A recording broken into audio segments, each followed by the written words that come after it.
राम राम। जय माँ भारती, जय छत्तीसगढ़। आप सभी का मेरे YouTube चैनल सत से साक्षात्कार में एक बार फिर से हार्दिक अभिनंदन एवं स्वागत है। उम्मीद करता हूं मैं कि जम्मू कश्मीर राज्य का जो चुनाव हो रहा है परिसीमन के बाद, वो आकलन और विश्लेषण आप जरूर सुने होंगे। नहीं सुने होंगे तो जरूर सुनिएगा। हरियाणा का मैं 2-3 दिन बाद बनाता हूं। आज छत्तीसगढ़ के राजस्व मंत्री और बड़ौदा बाजार के विधायक श्री टंकराम वर्मा जी के चरित्र, विधायक बनने के पहले का और विधायक और मंत्री बनने की उनकी कारण प्रणाली का आकलन और विश्लेषण करने का प्रयास करते हैं, क्योंकि खुलेआम टंकराम वर्मा जी मंत्री जी के ऊपर और उनके कार्यालय के ऊपर जो नायब तहसीलदार और तहसीलदार के जो थोक में ट्रांसफर हुए, उसमें भ्रष्टाचार का खुली शिकायत तहसीलदार और कनिष्ठ प्रशासनिक सेवा संघ के प्रदेश अध्यक्ष नीलमणि दुबे जी ने लगाया।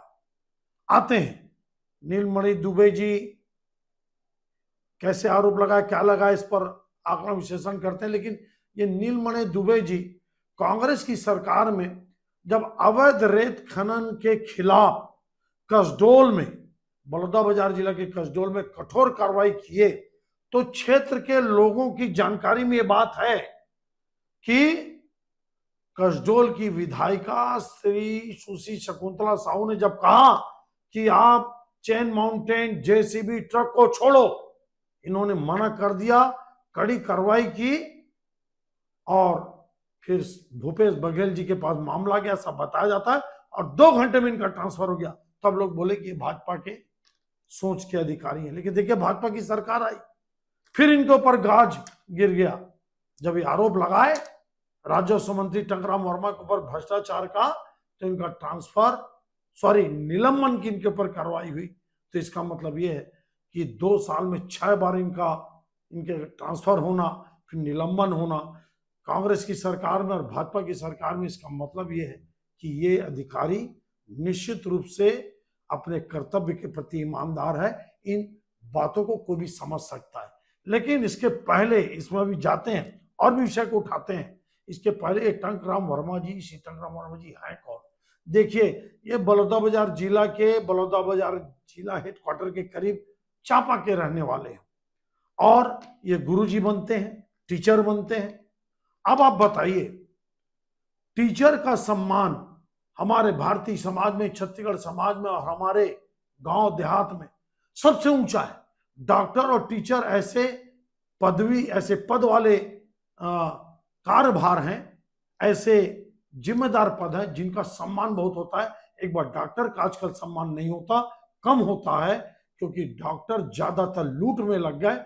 लेकिन टीचरों का, चाहे कोई भी जाति धर्म का हो, उसका शिष्य उसका पैर धो के पीता है या पैर पैरता है बीच चौक में, इतना सम्मान होता है। लेकिन टंकराम वर्मा जी शिक्षा के काम में नहीं लगे। यहीं से इनके चरित्र का आप आकलन करिए।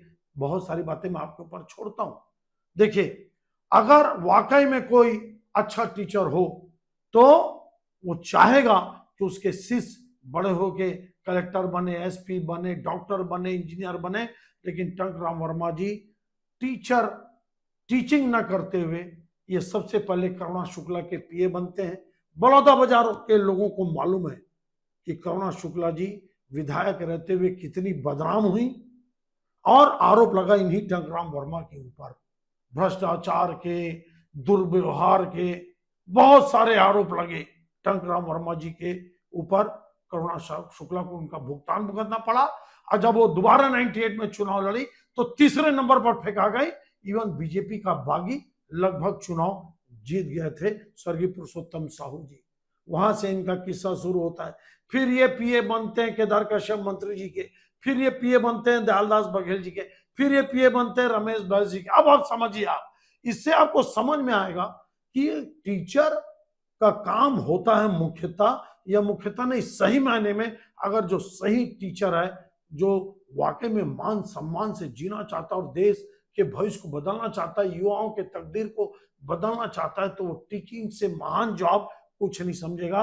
लेकिन टंकराम वर्मा जी हमेशा सत्ता के करीब मंडराते रहे और आगे पीछे घूमते रहे, और पीए या दुनिया भर के पद में रहकर क्या क्या किए, ये क्षेत्र की जनता और लोगों को बहुत अच्छे से मालूम है कि ये पीए क्यों बनते थे।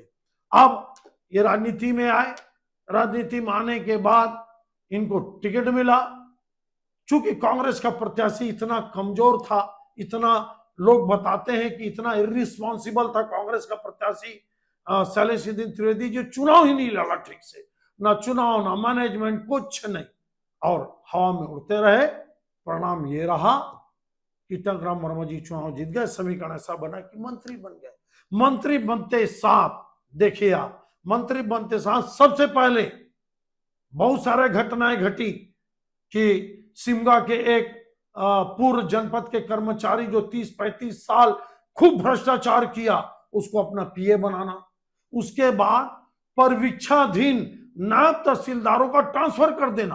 किनका किनका आपको मैं नाम पढ़ के बता रहा हूं। निशांत सिंह बलरामपुर से दंतेवाड़ा, और उसके बाद मुकेश कुमार सूरजपुर से बीजापुर, प्रियंका रवि सूरजपुर से नारायणपुर, और आपका प्रियंका टोप्पो सूरजपुर से सुकमा। इन लोगों ने शिकायत किया, और एक शायद कोई मिश्रा जी हैं या शुक्ला जी हैं, तिवारी जी जो भी हैं, उनके ऊपर इनके ऑफिस से रात को 1-1:30 बजे फोन जाता है कि आके मिलिए, आपका ट्रांसफर हम करने वाले हैं।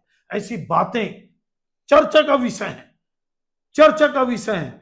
अब बताइए, उद्धेश्वरी पैकरा सामरी की एमएलए, उन्होंने चिट्ठी लिखी सचिव को कि ये क्या हो रहा है रेवेन्यू डिपार्टमेंट में, जो परिवीक्षाधीन है, जिनका प्रोबेशनरी पीरियड चल रहा है, उनका ट्रांसफर कर दिए। उस स्वतंत्र प्रभार में नहीं, उनकी कोई जिम्मेदारी नहीं।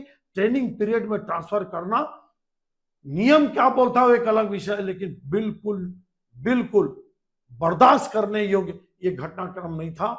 और लगातार आपत्ति होने के बाद, बीजेपी के एमएलए के द्वारा आपत्ति करने के बाद शायद इनको न्याय नहीं मिल पाया।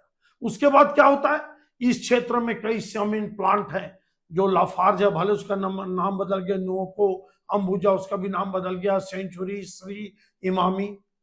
बताइए, विधायक काम न कर पाए, समझ में आता है। इतने बेरोजगार आशा के साथ टंकराम वर्मा जी को जीता, और मंत्री बनने के बाद उनको पक्का लगा कि हम सभी क्षेत्र के बेरोजगारों को रोजगार मिलेगा।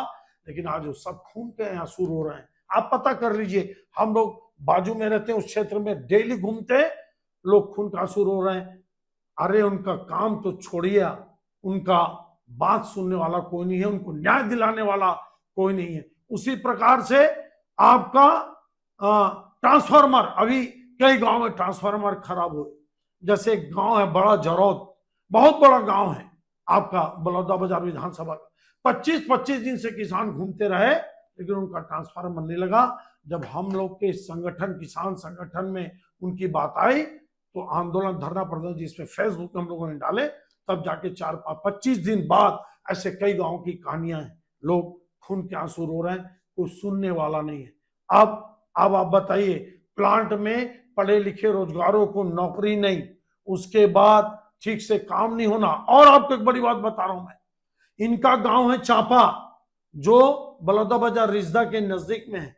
वहां पे गातापार एक जगह है, गातापार में रणबोर देवी है। रणबोर बड़ा प्रसिद्ध स्थल है। खुलेआम अवैध भट्टी चल रही शराब की, मेरे को लोग बताते हैं, खुलेआम। और इसी रास्ते से आपके टंकराम वर्मा जी अपने गांव आते जाते हैं। लोगों का कहना है खुला आम जैसे अवैध शराब की भट्टी चल रही हो, लोग शिकायत करते हैं, कार्रवाई नहीं होती।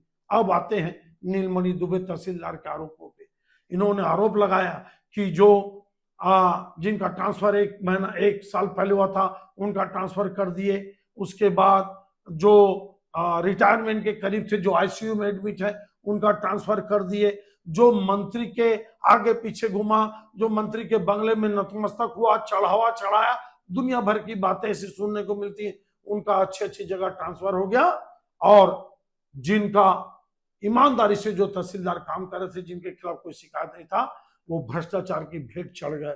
कुल मिलाकर पूरे बलौदाबाजार क्षेत्र में भाजपा के कार्यकर्ता भी इतना दुखी हैं जिनका कोई सुनने वाला नहीं है।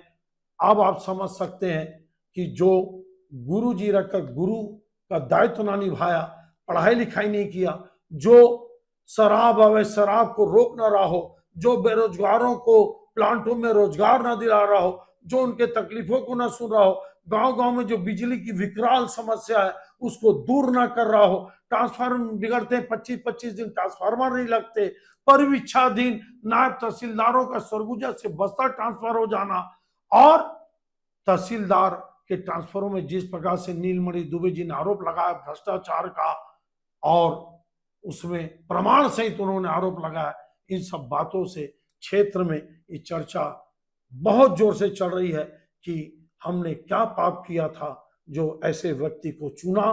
टंकराम वर्मा जी का इतिहास दागदार रहा है, ऐसा लोग बोलते हैं। जो जो मंत्री के पास काम किए, जिन मंत्रियों के पास जाते थे काम कराने, इनसे मिलते थे, उन लोगों का ये आरोप है। और क्षेत्र की जनता से पूछा जा सकता है कि टंकराम वर्मा जी की कार्य प्रणाली कितनी खराब है, किस तरह का उनका नकारात्मक छवि क्षेत्र में बनते जा रही है। सच और गलत एक अलग विषय है।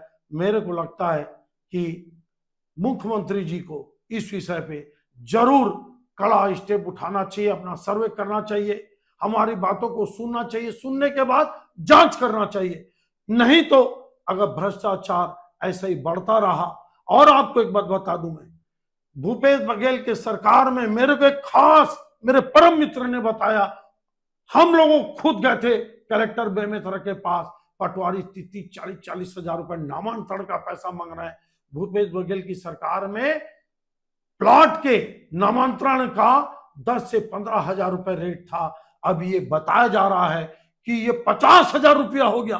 5 गुना भ्रष्टाचार का आरोप कई लोग लगा रहे हैं। सत्यता इसकी जांच सीएम साहब कर सकते हैं कि अभी जितने नामांतरण और फौती उठे टंकराम वर्मा जी के राजस्व मंत्री के रहते तक, पूरे आपके छत्तीसगढ़ में खासकर आसपास के इलाकों में जितने नामांतरण और फौती उठे, उन किसानों से चाहे तो कमेटी बनाकर सीएम साहब और विभाग और पार्टी के लोग पूछ लें कि उन लोगों ने कितना कितना पैसा दिया पटवारी को, आरआई को, तहसीलदार को। भ्रष्टाचार निश्चित रूप से रेवेन्यू डिपार्टमेंट में सर चढ़कर बोल रहा है, इसकी जांच होनी चाहिए। नहीं तो एक मंत्री के कारण ईमानदार विष्णुदेव साय सीएम साहब का इकबाल कमजोर होगा, सरकार बदनाम होगी। बाकी ये सरकार जाने, सरकार जांच कराए। सरकार का काम है कि कौन मंत्री बनेगा कौन नहीं बनेगा, विष्णुदेव साय जी का बात है। लेकिन मैं आप सभी दर्शकों से निवेदन करता हूं, जो मेरे व्यूअर्स, आप कमेंट्स करके बताना कि राजस्व में कितना भ्रष्टाचार चारों तरफ चल रहा है। चारों तरफ भ्रष्टाचार जो 5 गुना बढ़ गया, उसके बारे में जो आरोप लग रहे हैं उसमें कितनी सत्यता है, कितनी सच्चाई है, आप कमेंट्स करके बताना। लेकिन मेरा विनम्र अनुरोध है भाजपा के केंद्रीय नेतृत्व से कि विष्णुदेव साय जी को ईमानदारी से काम करने दिया जाए, उनको अपनी टीम अच्छे से बनाने दिया जाए। ये आंकड़ा विश्लेषण आपको कैसा लगा, आप जरूर कमेंट्स करके बताइए।